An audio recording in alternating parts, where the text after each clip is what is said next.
আসসালামু আলাইকুম দর্শক, আমি এসেছিলাম তিস্তার চর দেখতে। তিস্তার মানুষ কত কষ্ট করে তিস্তার চরে আবাদ করে, এসে দেখতে পেলাম কৃষকরা ছোট পরিসরে পালং শাক লাগিয়েছে। শাকগুলো দেখতে খুবই চমৎকার লেগেছে। এই পালং শাকে কিন্তু প্রচুর পরিমাণে ভিটামিন রয়েছে। আপনারা চাইলে এই পালং শাক খেতে পারেন এবং আপনাদের বসত বাড়ির আশেপাশে পালং শাক লাগাতে পারেন।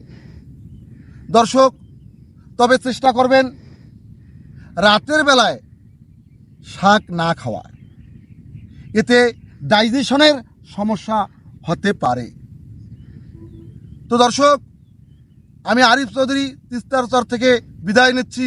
ভালো থাকবেন, সুস্থ থাকবেন। আল্লাহ হাফেজ।